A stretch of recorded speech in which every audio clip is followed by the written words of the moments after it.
Greetings, people of the internet. I am Chris. And I'm Tamara. And welcome to our third episode of Stargating. We are taking a journey through the wormhole this week with episode 3 of SG-1, The Enemy Within. Mm-hmm. Not to be confused with that movie, Name the Enemy Within, or that other movie, Name the Enemy Within. I think there's a video game, Name the Enemy Within. No, that's The Evil Within. Yeah, Evil Within, not Enemy Within. Yeah. It's a very generic title, but it's actually a surprise, spoiler alert, really great episode. Yeah, that's pretty good. I mean, I guess you don't have to listen to the whole spiel now. Okay, bye guys. Yeah, it's a good episode. All right, good. Bye. No, it's so we do want to say that we are taking precautions because of coronavirus. Yes. We're going to talk about it as briefly as possible because it makes both of us anxious. But all of our production has been moved online as much as it possibly can, including the stuff with Shay. So our official That's a Space Station podcast. And you should know everybody here is safe and healthy and washing our hands way too much. Well, no, the appropriate amount for a pandemic. But it is, Chris and I live together, so we are quarantined together. We're not like sick. We're just staying in the house and avoiding people. Which is not that dissimilar from when the world works normally. Yes, we do that for the most part normally, except for our Dungeons and Dragons sessions, which have all been moved online. So yeah, we are taking the appropriate precautions, and we hope you are too. And now that's all we're going to talk about it. We're done now. We're going to move on, which we're going to talk about this episode. This is the third episode, technically. So we are now back on track. Because the first episode was a two-parter that you watched together, and then this is episode 3. Which makes it our third episode, so which from is now nice. on we'll be kind of so now we're simpatico with the episode order. Yes, we will be in sync until we get to Atlantis, and then we will be wildly out of sync because now Atlantis begins in Stargate's 7th season? Something like that. Oh, are we gonna alternate? I don't know. It's a very TNG DS9 situation where they both ran concurrently. We'll figure it out. We could alternate. I would be okay with that. That could be kind of fun. Yep. We'll figure that out later, but I'm kind of into that idea. But we're not talking about that yet because that's pretty far away still. Yes. We still have 4 or 5 really great seasons of television to get through. Yeah. And this episode, which is very good. The Enemy Within. So we'll just swing right into it, yes? Yeah, so this is The Enemy Within. This is the third episode of Stargate. So, brief synopsis of this episode. Our boy Kawalski gets a Goa'uld inside of him. And the episode alternates between a sort of tense cat and mouse with this Goa'uld staying hidden from the rest of the base, and then a medical drama, basically, of them trying to figure out how to remove this thing and the surgery. Yeah, and also like a political tug of war between that dickbag. What's his name? Kennedy? Is that his name? Yeah, Kennedy. Yes, Kennedy. He's a dick. But it starts with adorable Kawalski and Jack banter. Mm-hmm. To show you what you're going to be missing. It opens, the very first thing that it opens on is Hammond pointing at that Star Wars board. Yes. And you're going to get very familiar with that shot. Also, just saying, we have a title sequence in this episode for the first time. Yeah, you're going to get very familiar with that shot of him pointing at the Star Wars board because it's used in the opening credits for the next 5 seasons, at least as long as Hammond is around. It's a good shot. It makes him look authoritative. Everybody always looks good when they're pointing at a Star Wars board. Yes, I would agree with you there. I really like how they're pointing it out, and he goes, the 2 planets, they have very similar names because it's like the first couple that they've spit out from Carter's program. And they're going, oh, well, why don't you take this one and I'll take this one. He goes, no, I had my heart set on this one. And they're like bantering back and forth about which one they're going to take. And then Hammond goes, you'll take the one I assign you. Yeah, no, his specific line, I really like it, is, how about you go where I tell you? Yeah, it's like, I really like that. So they're bantering and it shows their relationship. And I mean, honestly, this is a really good episode, but it shows what could have been. right? It shows what we could have had, which is Kowalski and Jack. Yeah, because you don't really get Banter. too much with the other SG teams unless it's like a big op or just kind of like background filler, like they're like, we'll stick by and watch the gate. You don't really get too much later on with the other major SG teams. And that was kind of, I think that would have been really cool to have a closer relationship with another SG team. Like SG2. Yeah. You would be really closely like in touch with SG2 in reality. Yeah, right? and you also kind of want to make sure and establish that like these other SG teams are like that our main SG1 is the norm, not the exception to these other SG teams, that they're all equally as talented. They're all very talented. And also this one as is SG1 because it's the as first. diplomatic and stuff. Yeah, like if they would have like a mix and like I would love one that had a Tok'ra on it. This is a brave choice for a second episode too, I think, because normally with like a second episode of a TV show, you want to kind of establish the framework of the show, right? So usually the next episode would be them going to a planet, getting into an adventure, which is what we're kind of going to see for the rest of the show. But instead we get more of a bottle episode. Yeah, this is very insular. There's another detail too that's really good in the start here, which is the Goa'uld are assaulting the base every 30 minutes or so. Yes, they set up a lot of really good stuff in this first part. They set up the self-destruct for when the wormhole opens. If you don't have the iris code and you just go through, you smash against the iris. But if you like are attacking or something, they have a self-destruct that goes off in 3 minutes, I think he said, and it requires 2 people to turn it off, and it automatically starts. He just goes start the code, and then they start it. So that's really good because they're like, hey, if something happens, it's a dead man switch. Yeah, we're fucking blowing everything up, and everybody's going with us. And then they keep going through, and they keep hitting the iris, so you just keep hearing thunk. And it's very satisfying. Yes. Well, I think they established later that they are sending probably energy bolts or weapons through, like bombs or something, because Teal'c says they'll assume their weapons have destroyed you. Yes. Because if they were sending men, A, if those men don't return, they would know that like they didn't make it. And B, they would probably send something through the gate to. Well, you remember the ball from the first episode? Yes, they probably sent that. It's probably a bunch of them. Yes, and it's really great because they're going. Oh, they're still going at it, and that scene. We'll get to that scene because I have things to talk about in that scene. I love Teal'c so much. But when they're attacking, they go. I don't know who says it, but somebody says, part of me wants to just let them in and fight them. And you'd lose, right? You'd lose badly. Well, yes. Yeah, so, like, don't do that. Well, I guess they would lose, but what we've seen is, like, small arms firing machine guns trying to take them on. I'm, like, wondering if they just set up, like, a couple giant Vulcan Catling guns and just bottlenecked them at the Stargate. I'm sure they would take a bunch down with them, but they'd still lose. They're not as advanced. That's the whole point, right? They have to find allies. That's why the Asgard are such a big deal. I can't wait for the Asgard. This plot device too. It's really interesting because it's like it reminds me a lot of this first official episode of Battlestar Galactica, where it's the same situation where every 33 minutes they're attacked and then they have to escape and then they have to reset the clock. And this episode, I want to give it like high praise for doing the like just as much of the tension of that first episode, where you are worried that the attacks, are going to restart. Everybody's just sitting around counting down the clock until it restarts. That's a good feature. They kind of drop it halfway through, but it does make for a really solid, interesting first half. The whole point of the episode changes, so that's why. And also, it's kind of great because it proves that Teal'c's intel is legit. Yes. Because he told them they'll send a couple more. They'll assume that their weapons have attacked you, and then they won't send anybody. They'll send Teal'c is fully helping them. Yes. Yeah. So he's on board. He's on Team Earth. And then we get Sam gets to be really smart with her microns and her explosions.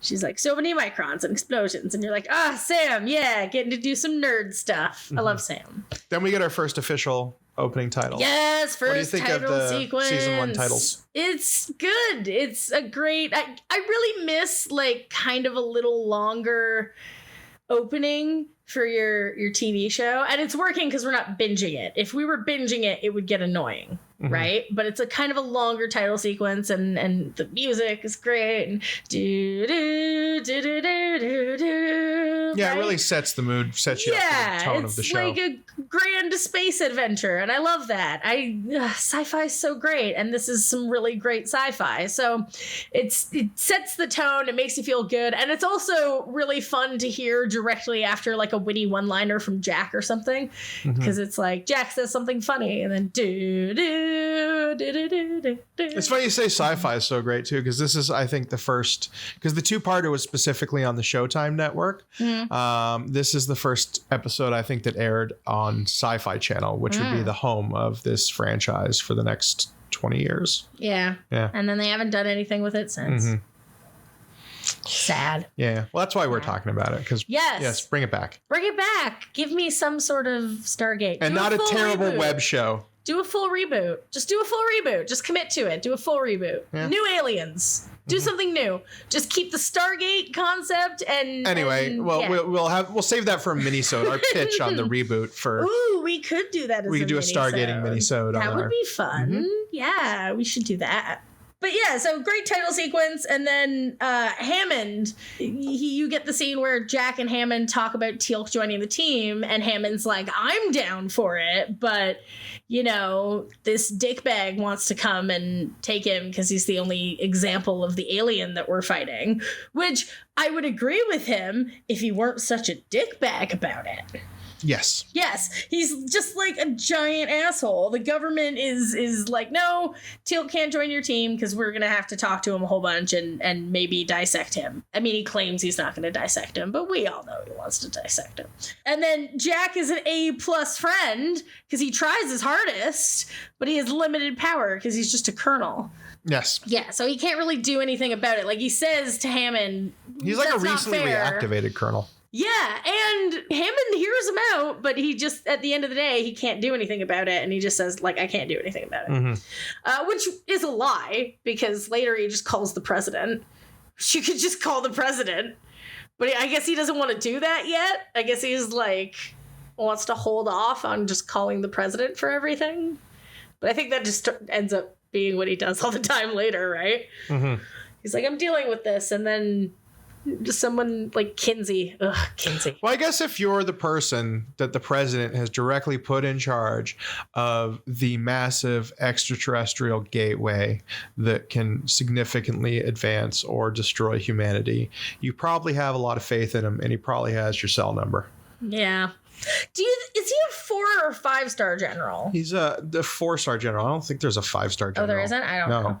4-star is the top tier, yes. Okay, so he's the highest of generals. Yeah, he's... And isn't this Kennedy guy a colonel or like a major? I think he's major, yes. Yeah, so... yeah.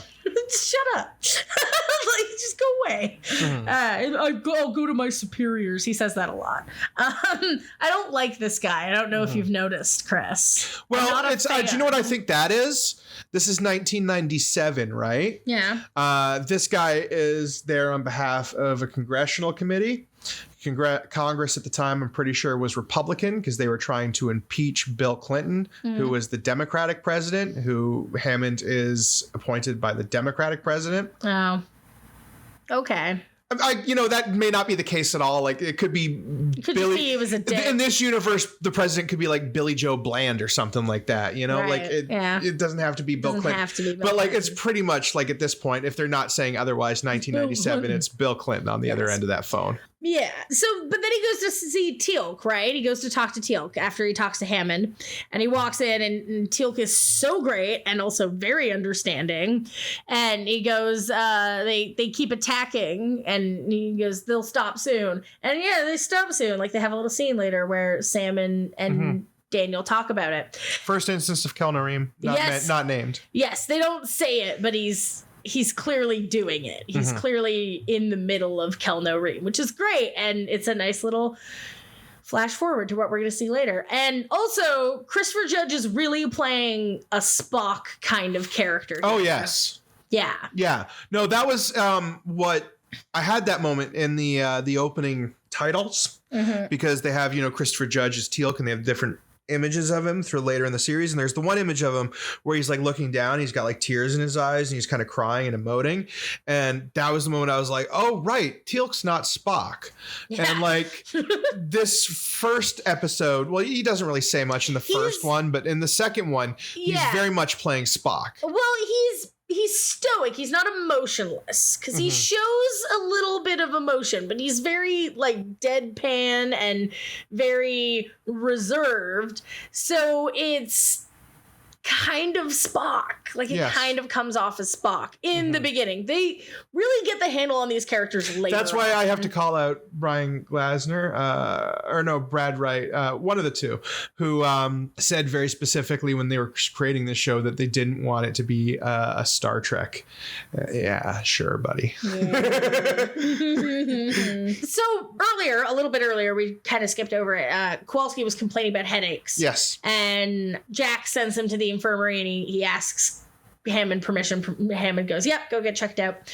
So he goes to the doctor and the doctor's giving him a checkup and he's going over like regular questions and he goes, we have to like be sure that this isn't a side effect of gate travel. This is like the unnamed one-time Asian doctor that they have, right? Yes, because he died. Well, no, he named him because he says Dr. So-and-so was supposed to be on duty. We just didn't pay attention to Yeah, we just didn't remember his name. R.I.P. doctor who was definitely named, whose name we don't remember. So he's at the doctor, and the doctor at the last minute is checking the back of his neck, and he sees this bump, and he goes, what's this? And immediately I was like, doctor man, why would you do that? Why would you say that? Don't say that, right? And then he gets attacked and killed, and he gets murderized, and Kowalski's going to feel really bad about that later. Because he murdered a man. Another awesome line. Hid him in a closet. Yes. Another awesome line from the scene earlier that I wanted to highlight was when like Teal'c's like, oh, your people have every right to fear me. And Jack says to him like, Teal'c, I saw you stand up to a god, which is like, yeah, it's really powerful because that's to Teal'c, that guy was a god, and Teal'c had the bravery to magic stand up. To him. Yeah. Because they sit him down later and they ask him and he's like, our people don't know anything about their magic. Yeah. How it works because they're not allowed to learn about it because if they learned about it, then they would know it wasn't magic. So Dr. Deadmeat is dead. Yeah, he's dead. He dies. R.I.P. Dr. Deadmeat. I'm sure you could look on the Wikipedia page and find his name. We have the Wikipedia page up. It's easy to help us along with plot. What's his name? Dr. Nimzicki. What? Nimzicki. Oh, I'm sure you're butchering the pronunciation. Nimzicki? How else would you pronounce it? There's no A. Oh. I don't know. I'm not going to try either. Whatever. Apparently he has a whole page on the fan wiki. He does? Of course. His biography is very short. Is it a stub? Then the only two pictures of him are from the scenes where he's killed and then when he's dead. It's even pointed out underneath the caption, Nimzicki's corpse. Oh. Thank you, Wikipedia. Well, that's sad. Yeah, so he dies. Kennedy kills him. Kowalski kills him and then hides him in a closet. And Kennedy's a colonel, by the way, as well. Oh, he's Colonel So Kennedy. He's the same rank as Jack. Yeah. What's Kowalski? Kowalski is a major, I think. Major he's Kowalski. a major. So he's just below Jack. Okay. So he's going to feel really bad later. And then they see him and he's standing in the gate room, which is what I'm going to call it, because what they call it in this episode is the embarkation room. It's accurate. But it's terrible. It's a bad name. Gate room is much better. It's cooler. Huh?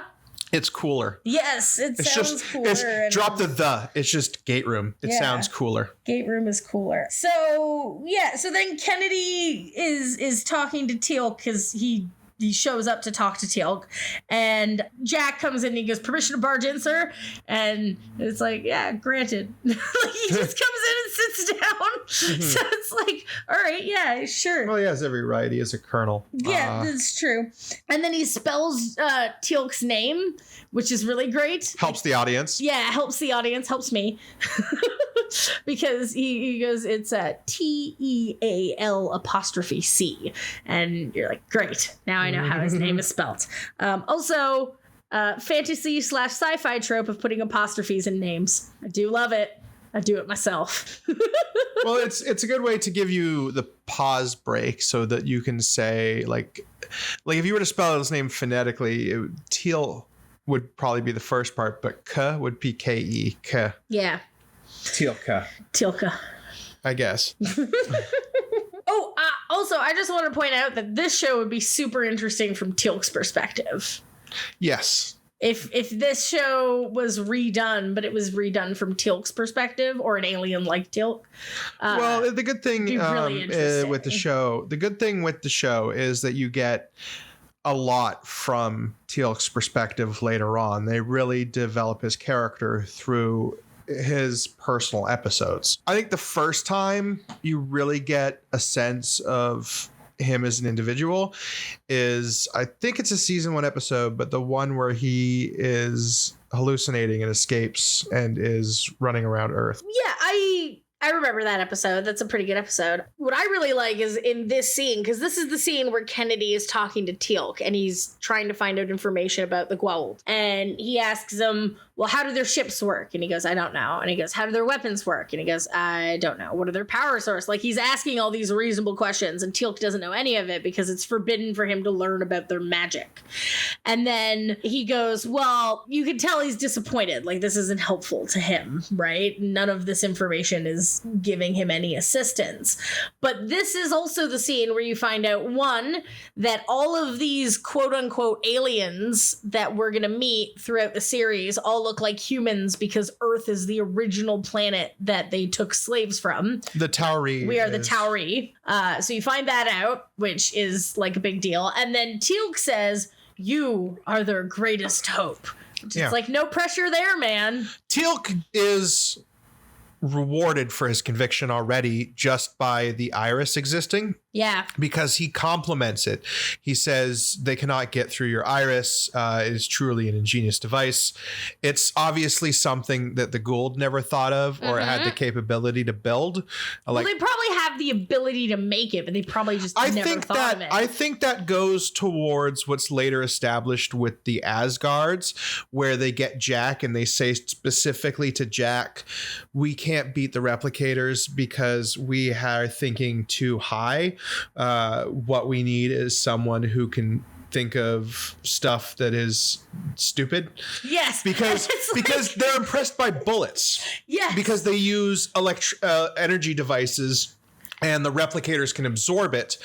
But humans have taken a small piece of metal, packed an explosive powder around it, and then fitted it into a device that's just designed to ignite that powder and propel that metal forward. Yeah. So it's the same thing with the iris, where, the Goa'uld are like, we can't think of, the only thing we can think of is burying the gate, which doesn't make, it work. And humanity's just like, yo, bro, we could put a lid on it. Like a Tupperware container, don't forget to burp. Like scientists were like, how can we keep aliens? Well, maybe because we have cameras and shit too, right? And the kidnapping iris, women. The idea of an iris or the idea of a metal iris like that, might come from a camera, which is a technology that the Goa'uld have no use for. Yeah, and like, why would we need to take pictures of ourselves? We live forever. Yeah. Right? Basically. Yeah. Yeah, like essentially. I mean, they don't live forever, but they kind of live forever. It's an ingenious thing, and he compliments it and he mentions it.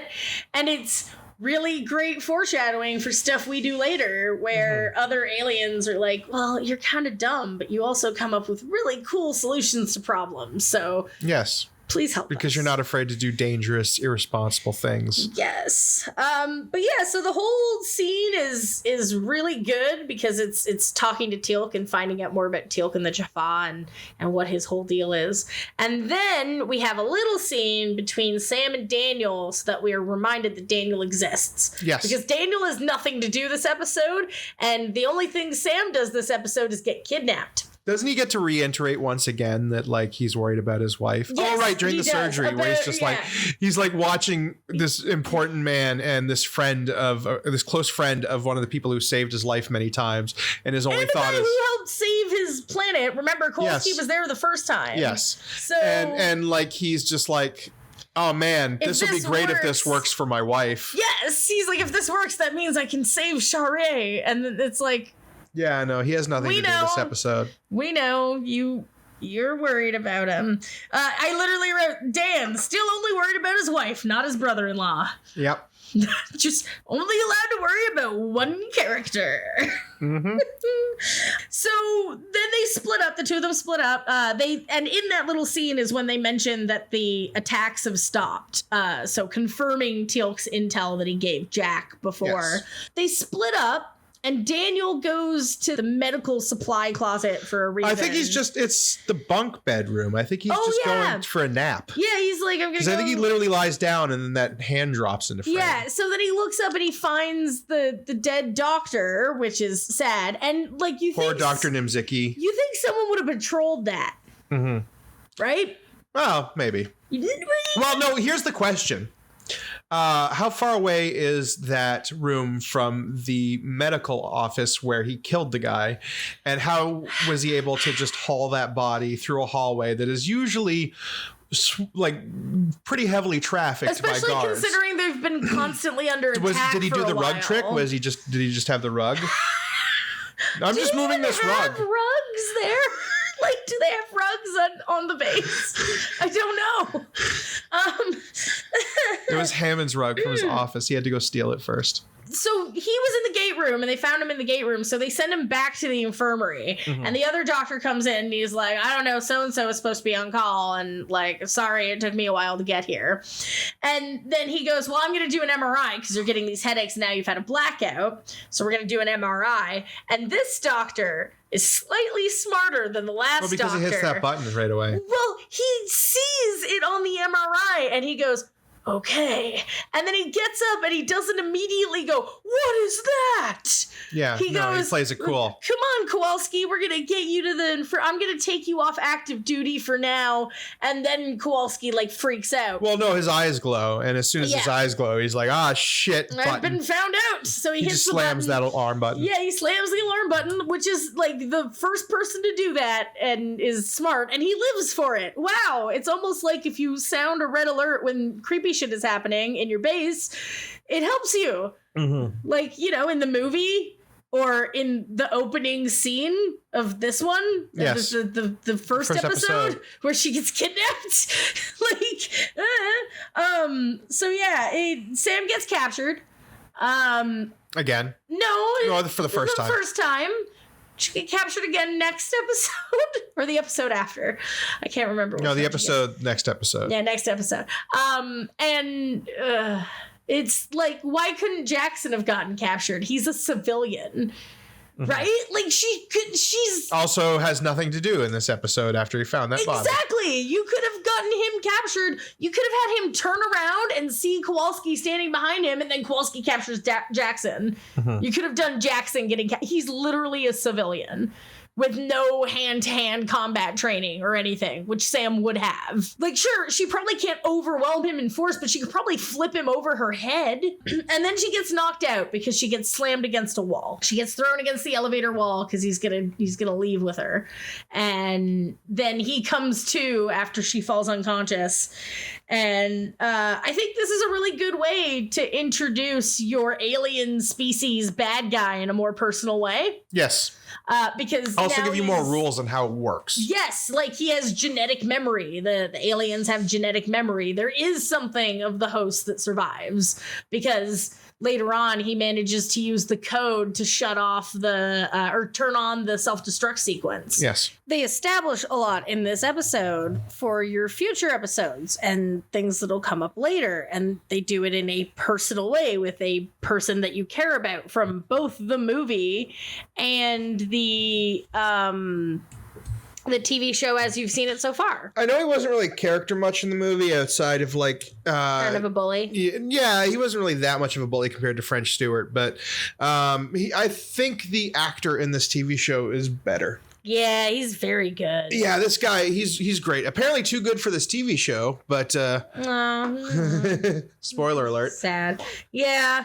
I think we sad. see him like again in like some kind of like alternate timeline, weird future type of deal. I think so. Yeah. It's still sad, but you get so much too, because like after this happens, he's restrained and he's in the hospital, like the infirmary. He's crying.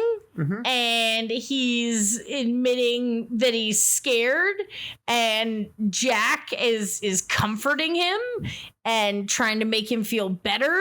And it's all of this like men helping men and being emotional and showing feelings. Yeah, this and is I am here for it. This is like, well, because this is the third episode, but this is still written by Wright and Glasner, who did come off of more of the dramatic, more adult side of television production, right? They were doing Outer Limits and Dead Man's Gun and like those Showtime dark adult anthology series. Mm-hmm. Yeah. Classic, not classic, but well, the classic would be the 1950s, but 90s Outer Limits is boss as hell. It's pretty good. I remember watching some episodes. So many great episodes that are awesome. I remember watching a few episodes that I liked quite a bit. Yeah, I think in the 90s, Outer Limits was the go-to anthology show. Yeah, a lot of really awesome episodes, and they wrote a lot of them. Yeah, mm-hmm. I appreciate some good creepiness. Yep, this episode plays a lot like that. It plays a lot like a darker Outer Limits episode. Yeah, and he's appropriately upset about losing control of his body, too. Yeah, it's a nightmare. It's like a nightmare. He's not just ho-hum, I've been impregnated by an alien, Deanna. No big, but like he's all holy crap, like I'm being taken over, I'm losing control of my body, it's horrifying, I don't know what I'm doing. And he's crying and he's being comforted by Jack, and he's saying he's in that scared. Brain surgery gimbal bed. Yeah, and then meanwhile Teal'c over here is a suspect. They're like, we need to check your Goa'uld to make sure that you still have the larva, mm-hmm. because they don't know at this point like that he can't live without it, I guess. I am 100% certain, even though we didn't see it because of the version of the episode we watched, I'm 100% certain that in like the original cut of the two-parter episode, there is a scene where Kawalski is like running, and I think he falls and like another kid or Jafar or something is around him, and the Goa'uld comes out and goes into his head. And he describes that moment in this episode. Like that's what he says happened, is he was helping some kid, and then he felt like a pinch in the back of his neck, and he just thought he strained his neck, but he was like, oh no, it was a monster that went into my neck. So the version that we saw didn't have that. No, because it's the version we saw was just the Space Channel rebroadcast, normal cut for television, the one that's cut down that doesn't have the full frontal nudity, unfortunately. I think if they had stuck with that for the show, they probably would have been canceled a lot sooner. Yes. Like there's just a shower scene with Amanda tapping every episode. Amanda tapping. No. Or like, no, we introduce like Katie the yeoman, and her only thing is to bring people coffee and have the shower scene for every episode.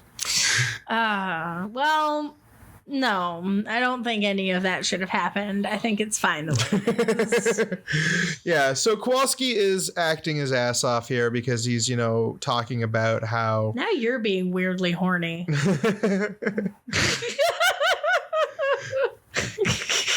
Sorry, did I throw off your whole thing? Yes, you did. That was, yeah.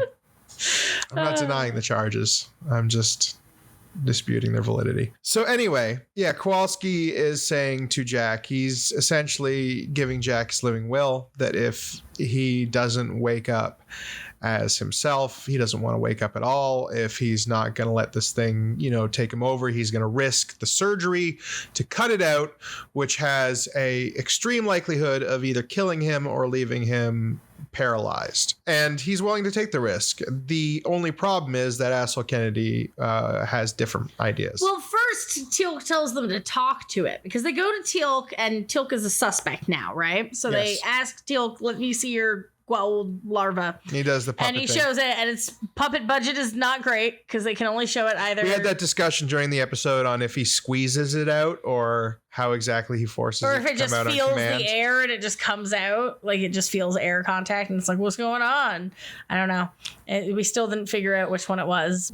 Appropriately horrific if he has to squish it out. Yes. Yeah. And then he says, well, you should talk to it. You should try to offer it a way to live because that's what it cares about. It cares about living. So you should have a conversation with it and talk to it. And you should try to make a deal. So Hammond goes, okay, we'll try and talk to it. So they go, and Kowalski's all done up in the bindings and on that surgery gimbal thing. Mm-hmm. And he is raised up, so he's facing them, and he's got his face in like a padded thing. Like a massage table. Yeah, it's pretty funny. And then they move it over, and he talks to it, and he goes, I need to speak to the Goa'uld. And Kowalski's like, no, I don't want to do that. And they're just like, we need to talk to it, son. And so then it takes over. It's a very dramatic scene where it takes over because it's a young Goa'uld. It's not. This is the scene that I felt like was straight out of a movie that came out either that year or the previous year called The Puppet Masters. It was based off the Robert Heinlein book. It had Donald Sutherland in it. But there's almost like the exact same scene because the theme of that movie is, or not the theme, the plot of that movie is very similar to the Goa'uld. These puppet slug aliens come down to Earth. They latch onto your back. They put tentacles into your brain, and they make you do things, and they take you over, and they're slowly taking over the entire world. Right? Mm-hmm. It's a fight to stop them. But there's there's a very similar scene. The Heinlein book was written in the 50s, and I think he basically was very upset at the makers of Invasion of the Body Snatchers because that's basically an adaptation of that book in name only. But there's a scene in that movie where the protagonist, a young soldier man, is infected with the slug, and he's on a surgery table, and he is switching between himself, who's begging for mercy, and this slug who is like, we will take over your world and you can't stop us. And it's very similar. So I'm not sure if they're directly saying, hey, that scene was great for that. They may have even taken the idea of the Goa'uld almost entirely from Robert A. Heinlein's work. It seems very possible. It's possible. Because they are science fiction fans, and I'm sure they've written 1 or 2 Twilight Zone episodes about that. I personally just every time not Twilight Zone. Every time I think of the Goa'uld, I think of Yeerks. Yes, from I think of slugs. Yeah, slugs. I think of the Puppet Masters from the Puppet Masters. Yeah, it's Yeerks. But it's a good fear because like these aliens that can puppet you and control you, and you have no control, and you end up trapped in your own body. Yes, and in this very scene, like we see the Goa'uld take over, and he's very high and mighty and very full of himself, because all Goa'uld are, except for the ones that become Tok'ra. But the Goa'uld are very dickish, and they're like, we're the Goa'uld. It's established here they inherit the genetic memory of their parents. Yes, right? I mentioned that earlier. Yes. That they inherit, they have genetic memory and they remember things. So he's basically as arrogant as all of his forefathers before him. He's all of that arrogance. So it's great to know that it's like a genetic thing that gets passed down. And they have like a whole conversation with him where he goes, let me go back through the Stargate and like in this body. And they're like, no. And he goes, well, that's what I want. And he's very dismissive of what's his name? Is it Jack who tries to talk to him? Yes. And then he's like, no, I will speak to the leader of this base. He's like very full of himself. Yeah, and no, I like that. It doesn't go well because it ends with him almost breaking out of the restraints and escaping again. A massive ego is a good thing. Like, it's a fun thing to give your villain like that because it helps them play it up and kind of, I am the big villain. You but get it gives to ham it a little. But they have an excuse for doing so because they genuinely believe themselves as the big thing. And then it's always well done because it usually leads to their downfall, and it's always really satisfying when that happens. I do like it when it's used against them. When Gwel die. I mean, what? No, I do. I like it when Gwel die. So so it doesn't go well. It doesn't end up too great. So after that, he comes back, like he takes back control, Kowalski, and he goes, "What did I do, Jack? What did I do?" Like, he has no idea, and he's really upset about it, and he's crying, and he's appropriately horrified. And then we have a briefing scene. We cut directly from that to a briefing scene because I'm sure there was a commercial break. This is like the third one of the episode. Yes, I'm sure there was a commercial break in there, but we cut right to a briefing scene, and Kennedy wants to keep the larval Goa'uld that is inside of Kowalski because he treats an alien eel better than Teal'c. Well, I think he is more obsessed with the technology and the tangibles of the Goa'uld society. I was making a joke. But we should take it. We should let it go. And then maybe it'll help us. And it's like, no, that's stupid. And then he goes, well, I'm going to go to my superiors. And Hammond's like, you do that. You can do that. I think I'll just go to the president. And Daniel has a line in the briefing. He says something to remind everyone that he's there. Because he has nothing to do this episode. So they gave him a line. Do you think Bill Clinton calls Hammond Ham Dog? Hey, Ham Dog, good to hear you from again. Oh, man, I saw you down at Camp David for that Rager. It was so good. How's that star portal going you got down there? Y'all find little green ETs yet? You let me know. You have a good one, Ham Dog. I love you. Yeah, Hammond's just not dealing with any of Kennedy's shit. Like, Kennedy's trying to and he goes, what kind of officer are you?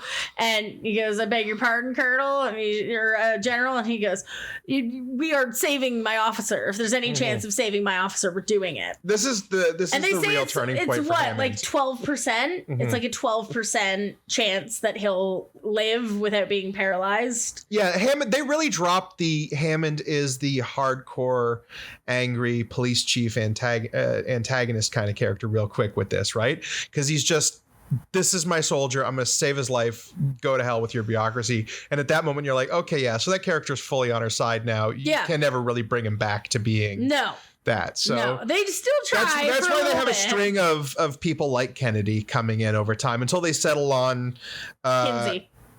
Kinsey and Christopher McDonald's character, Senator character, Shooter McGavin from no, you never saw. No.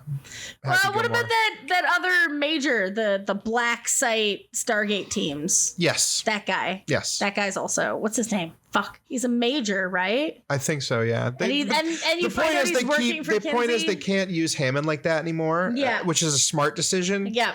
So you get these never-ending line of politicians and career soldiers who want to like cause trouble. Yeah, because you can't just have outside conflicts. You have to have a little bit internal conflict. That's a good writing tip right there. And then so he basically says, I'll just call the president and we'll see who wins this argument. And he's like, fine, right? And then in that moment, he's like, I'm going to fuck something up for you. Like, I'm a petty asshole and I'm going to do something terrible and mean because I'm a jerk. And then it cuts immediately to Teal'c. Helping doctors. He's letting the doctors test anesthetic on his symbiote, which if it dies, he dies. And he's just letting them do it because it'll help Kowalski. So he's literally the best person. Do you think he gets a buzz too? Maybe, but like I don't think because they're not joined, they're not connected. It just lives inside him. I guess they don't share like a bloodstream or like it's not like having a newborn baby. Because like how does the Goa'uld must get like sustenance somehow? And probably I don't know. Let's not get into that. I don't want to think about. Is it like I guess they're kind of like marsupials. Jaffa are basically marsupials. Yes. I think they could be typically classified as a marsupial. I guess. But like, don't they cut open the slat for the pouch? Like the pouch is in there, but don't they like have to cut? Let's not worry about it right now. I'm sure that'll be talked about later in great detail. I'm sure we will. But for now, we're establishing our enemy, the enemy within. Yeah. Title drop. And then after that, you get to see another Kowalski Jack best friends bonding scene, and they're like holding hands, and they're like talking to each other, and he's like, "Oh, Jack wants Kowalski stereo." Yeah, like he's cracking jokes to try and make his friend feel better before he goes in for surgery that's probably going to kill him, according to the doctors. Or leave him horribly paralyzed. Yeah, and he even says he's even trying to make him feel better. And he goes, I asked the doc what the odds were, and I know what's going on. So, like, you have to listen to me. And Jack says, okay, and they bond a little bit more, and then he goes under for the surgery, and now we get to watch like a surgery happen. It's like watching House all over again. Yeah, which you don't see enough sci-fi medical drama, in my opinion. That's usually peppered into an episode here or there of a major franchise. Like Star Trek has a couple of them, the SG-1, of course, but there's never been a show where it's like, these are doctors at a future hospital. Like, I think there's a medical drama in like one episode of Firefly when they're trying to steal that hospital stuff. Yeah. But like, there's never been a show about just doctors in the future. There's been shows about lawyers in the future, which is called Century City, and it's terrible.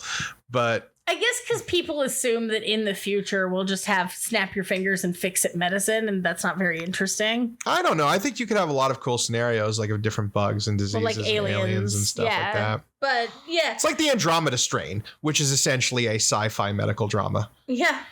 And this is the part where they're doing the surgery, and there's all these people up in the audience area, like the big glass room. And this is the part where Daniel reminds everybody that he loves Charest. Yes. He's just like, maybe if this works. It's in big bold letters right at the top of his character Bible. Yep. Mrs. Charest. Love Charest. Only cares for Charest. Yeah. Must find my wife. And it's, stuff happens. Hammond is watching, which is really cool. Like Hammond standing there watching this big surgery go on. And all these doctors, because he says to the head doctor guy of the base, get any of the doctors you need. Like, name the people you need and I will get them. Which means that he woke these people up from probably like around the world, flew them to Cheyenne Mountain, made them sign a whole bunch of non-disclosure agreements. Next to a bunch of guys with machine guns. Yes. Told them that aliens exist. And we're like, aliens exist. It's a thing that happens. We're trying to get one off of one of our officers. Brought them into the operating theater. Well, like what? You have 3 hours to prepare for this surgery. Literally, in which that's never worked before. And then probably like, hey, get the two or three like really great brain surgeons that we brought in to go in and talk to our main doctor who will brief you better. Mm-hmm. And then they just assisted him. Like, these are all he is chief surgeon of this base, and Cheyenne Mountain is not a small base, so I would assume he'd probably be pretty qualified. Yeah, he's probably very qualified, but it's still like he brought in all of these doctors, told them that aliens exist, and we're like, you have 2 hours to come to terms with the fact that we're not alone in the universe, and then get ready for surgery. I don't know the layout of Cheyenne Mountain because it's top secret. Nobody really does it, so people are supposed to. But I don't know. I guarantee you somebody on the internet has made out a detailed floor plan of Cheyenne Mountain. Of the actual Cheyenne Mountain or the TV show? We've seen. Well, I was going to say the TV show, because the TV show establishes something that I'm not really confident the real Cheyenne Mountain has, which is a fully functional operating theater with a viewing room. Yes. Yeah. But also, it's probably in like those sub basements where the secret stuff happens. Or they like built it that day. Yeah, or that. They're like, quickly, we need an operating theater. Go. The resources of the U.S. military. Yes. But yeah, so like these poor doctors. And then like, what's that dude's day like, right? Mm-hmm. What is that doctor's day like? What's the rest of his life like? Happen. Yeah, like you're just walking around knowing just like aliens you go home exist. and you're like, hey, you don't know what you just saw. And about it. Your wife is like, honey, where were you? Like we were really worried. And he's like, I I can't tell you. But then SG-1 goes public in like season 8, I think, or something Like that. So I guess then he's probably still not allowed to tell. Yeah, no. He's probably still not allowed to be like, yeah, I knew that aliens existed. But it's crazy. Yeah, I knew that they were worms that could steal our bodies. I had great time sleeping for the rest of my life. And then we find out what Kennedy's revenge is, which is he's taking Teal'c. Yes. He's decided he's going to take Teal'c because he wasn't allowed to have. He's taking his Teal'c and going home. Yep. And then you get this fun scene of U.S. military members talking about ethics.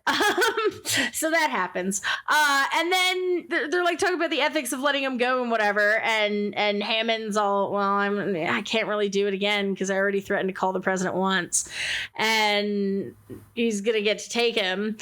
And then you find out that Kawalski, the surgery was not successful. Well, no, they head fake you at first. Yeah. They do head, because like the surgery, they pull out this giant snake monster. The kind of vector graphics they use for the 3D or imaging of the surgery still looks really good today. I think it was nice, subtle. Yeah. But they pull out the big thing. They cut it out. They're like, hey, it was a success. He wakes up. He's like, oh, I feel good. You know, I have a full function of my legs and my fingers and my hands and stuff. I can move around. I just want a little bit of water. And then everybody's real happy. It's, it worked. We all are convinced that, Kowalski's saved. Yay. And then he is recovering and he wants to meet talk to Teal'c because he finds out Teal'c's leaving. Yes. Teal'c's being taken away. So he goes, I want to talk to my friend Teal'c. And then they're standing there. He's got 2 officers standing there and he goes, I can make it in order if that makes you feel better. And so they turn around and leave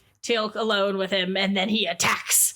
Yes, because he's secretly he does the emperor thing where he's like, join me, Teal'c, work for me, be my man. You can be my first pride. And then he's like, no thanks, and then he goes, then die.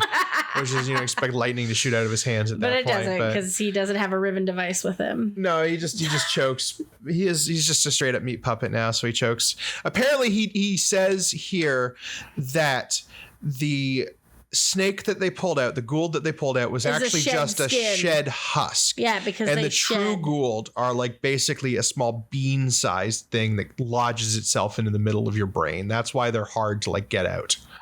Is that what he said? Well, no, that's what they established later with when you see it fall out of his head. Yeah. It's basically the size of like a bean, which is different from the Puppet Masters, because the Puppet Masters are giant slugs that you can very clearly see on your back. And in the book, it just causes everybody to have to go around naked all the time. Yeah, see, at least yerks are not visible on your back. Yeah. Like, yerks are inside your brain, wrapped around your brainstem, controlling your body and making you do Or stuff. like the monsters from TNG's Conspiracy.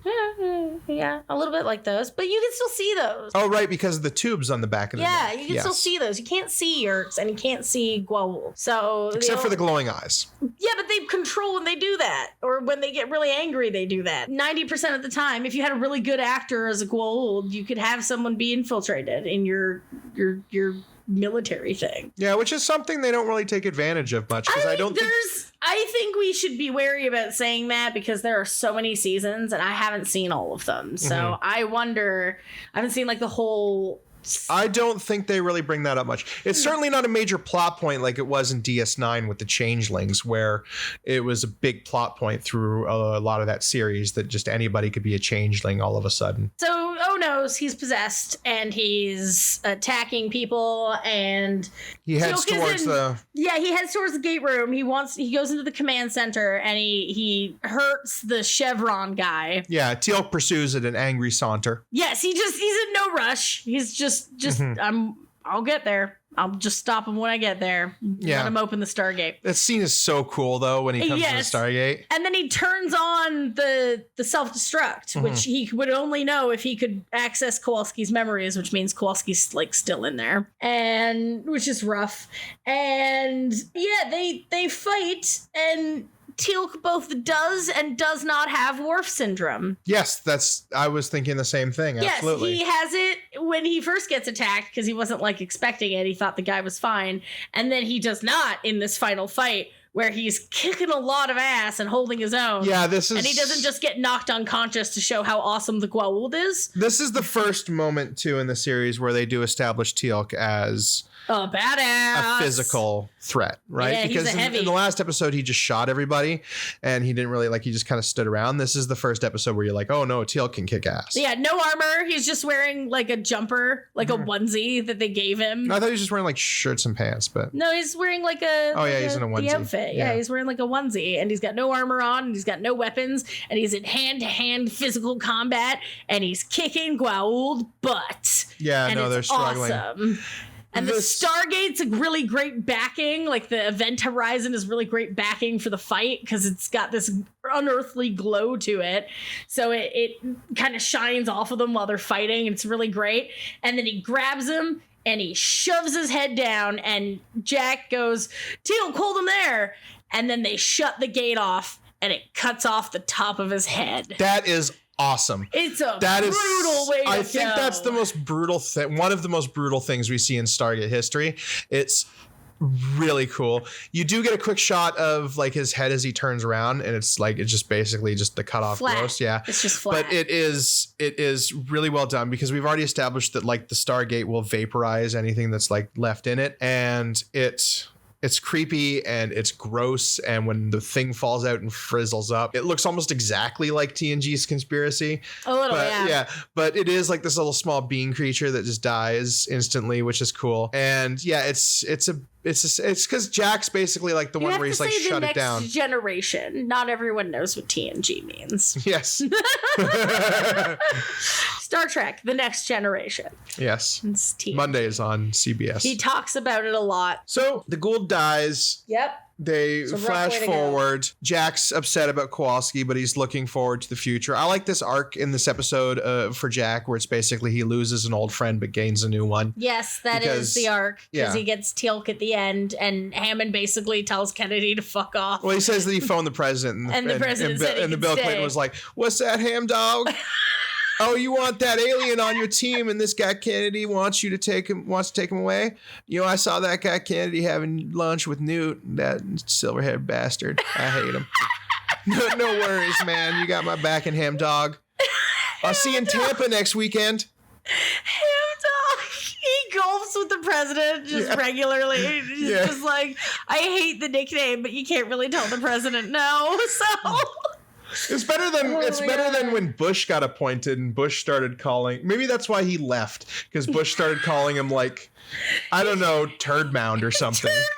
Because that's like, Bush had those nicknames. He called Rumsfeld Turd Blossom, I think. Turd Blossom. Oh my God. Yeah, no, I wouldn't want to. He was like, bring me back the days of ham dog. I miss ham dog. He just occasionally goes golfing with Bill Clinton because he's just like, I miss ham dog. I want to go back to when I was a ham dog. And he's just like, hey, ham dog. And he's like, oh God, it's so much better. Poor Hammond. You just made poor Hammond just like so beguiled by the president. It's like, yeah, I'll come meet you. I'll come meet you in Palm Springs on the course there, Bill. No, I'm not going to fly with Jeffrey. I'll take my own flight. Oh my God. Oh God. Okay, I'm gonna skip right over that. Daniel had literally nothing to do with this episode. No. He had nothing to do in this episode. He just stood around, said a couple lines, and talked about how much he missed Shari. Well, because he's not an expert on the Goa'uld, so he has nothing to contribute to the conversation. He could have been kidnapped. That could have been what he did this episode. Sam is like at least a half medical professional, so she has more to say about the medical things that are going on, and she has more dialogue about that. But like he's not a medical guy, so he has nothing to say about that situation. So which is why he should have been kidnapped. Yeah. Literally would have given him something to do. Mm-hmm. He's just there this episode because they're like, we need to put this team together, which means we need to focus on Jack and Teal'c because that's clearly the best kind of relationship we got going for Teal'c right now. So we got to focus on Jack and Teal'c a bit more. So this is going to be a mostly Jack episode. A whole bunch of Kawalski who dies, and a whole bunch of Teal'c, because we're bringing Teal'c in as his new bud. Yes. Which it's great. It does a great job, and they say, fuck you, Kennedy. I called the president, and you can fuck off. And then you get a group gate shot of all of them in front of the gate. Yeah, they're all walking towards the gate. It's pretty awesome. Yeah. And he tells, he's like instructing Teal'c, Jack's instructing Teal'c on how to refer to the general. He's just like, sir, yeah. Yeah, sir. And he goes, sir. And it's like, oh, Teal'c, I love you. And it's just great. And it really builds you up. It's such a nice ending. It's too bad the next episode's such a letdown. Way to talk about like immediately stalling after a thunderous start. We will talk about episode 4. Yeah. We will have a conversation. Mm-hmm. It's not going to be a good one. I can't believe I have to watch this episode again for the second time in like 3 years. I hate this episode so much. I skip it on my rewatch. But I tell you what I don't hate, and that's episode 3, The Enemy Within. I love it. I thought I actually think I like it more than the first 2 episodes. We were rating it Stargate 1 to 5, right? Yes. SG 1 to 5, and 5 is the best because we're not going to be confusing. Mm-hmm. All right. So what do you rate it from 1 to 5? This is a straight 5. This is their first like perfect episode. Yeah, I agree. Mm-hmm. I would say this is a 5 for me. It sets up so much. It pays off a lot of stuff. It defines the world. It gives your characters a bit more time to breathe and grow. You know what? I'll knock off a 0.5 because Daniel does nothing. Yeah, but I don't know if he needed to do anything.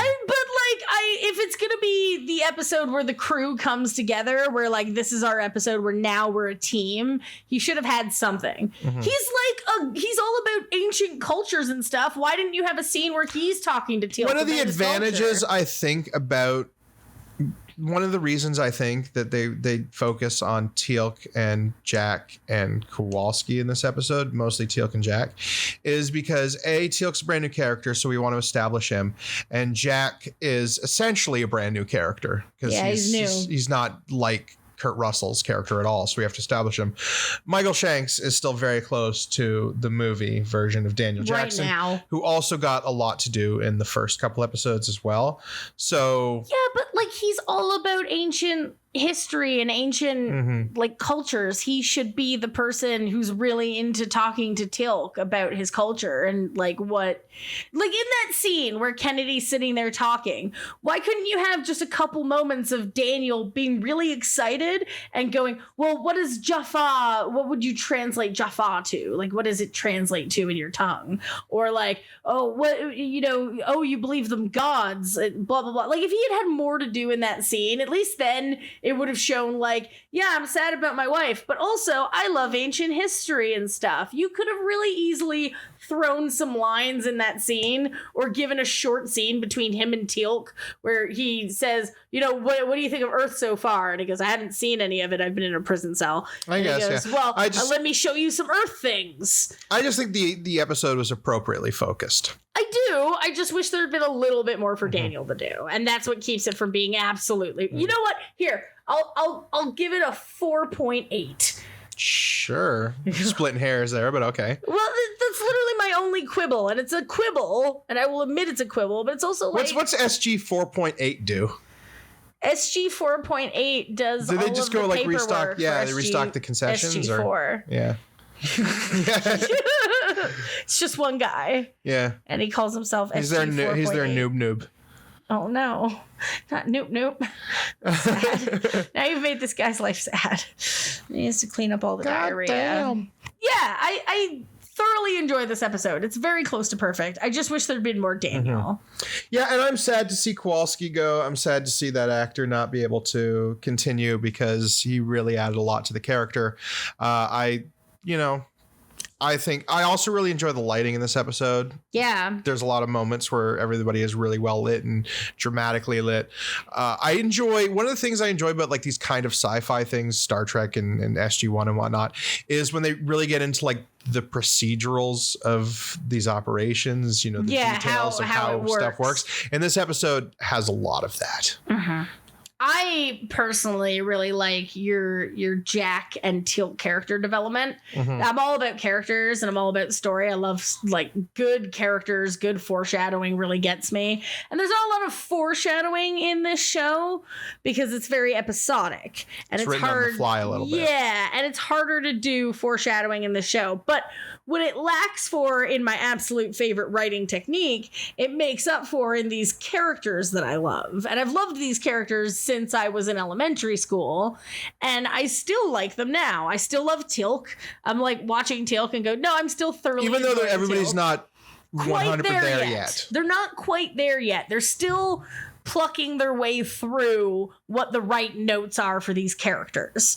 But once they hit their stride, it's great. Teal'c being Spock in this episode is a very prominent example. Spock-like. Yeah. He's not quite as Spock-like because he does have emotions and he says like that he has emotions. But he's very measured and tonal. And he's deadpan and he's like, I am a controlled character. Whereas like later he starts putting slightly different inflections on what he says and you can tell how Teal'c's feeling. Yes. And then later on he's crying and he's very upset because the show makes men cry and I love that. I love it. I love men being vulnerable with each other. Yes, do more of that TV. And this was in the 90s. 97, yes. This episode aired August 1st, 1997. Like, come on, man. More of that. I want more of that.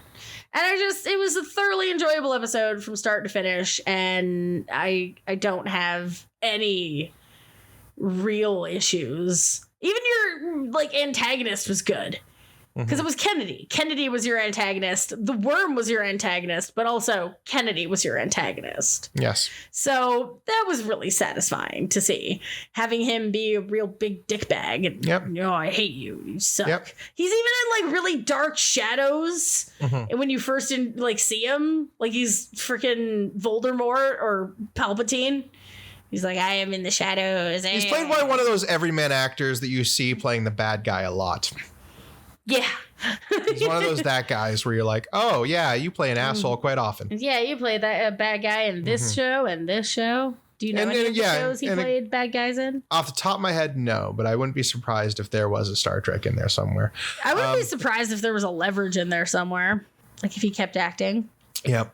I loved Ham Dog this episode. He really stood up for his team. Ham Dog. That's not going away. That's not going away now. Okay. Every time he mentions the president, I'm going to imagine him Ham talking. Dog. Until we get to January 1st, 2000. And then it's George W. George W. George W. And then your impression will change. I don't know if I have a good George W. impression. Oh, I'm sure you'll. I'm George W. The laugh was good. The thing about the Stargate is, fool me once, shame on you. Fool me twice, Stargate won't fool me again. Now what? We're gonna deal with this Goa'uld threat and keep our American citizens safe. Now watch this drive. All right, on that note, I think it's time to wrap it up because he's going to just start going through presidents now. He's going to start doing his Obama next. I don't think SG-1 survived into Obama. No, but I'm sure that you can just keep going with this bit. Just, President Obama with the Stargate. No. But don't do that. Because don't do that. Yeah. Well, we have still many more Clinton impressions to get through. Yeah. But next month, we are dealing with Stargate SG-1 Episode 4, appropriately titled Emancipation. This is... Is it? Yeah, this is where the SG crew wanders yet again through the woods of Vancouver and comes across a tribe made up almost entirely of racist and misogynistic tropes. It's going to be fun. All right. Yay. Well, I think that's a good place to wrap up. I've had a lot of fun talking about a really great episode of SG-1. I highly recommend everybody watch this one. Yes, this is one that you don't skip on the rewatch. No. This is one you watch. But I have been Chris. And I'm Tamara. And this is Stargating, part of That's a Space Station Productions. Don't forget to like and subscribe if you enjoy this content. You can also check out our YouTube channel listed usually in the descriptions below through SoundCloud and Apple Podcasts. Again, we are available on Apple Podcasts, Stitcher, Podbay FM, and SoundCloud, as well as Oh, Spotify. Yes. So you can listen to us on any one of those streaming services. If you're on iTunes, leave a review. That'll really help us out and help the channel grow. And don't forget to tell your friends about us. But thank you again for listening to Stargating, and have a good journey. Bye. Bye.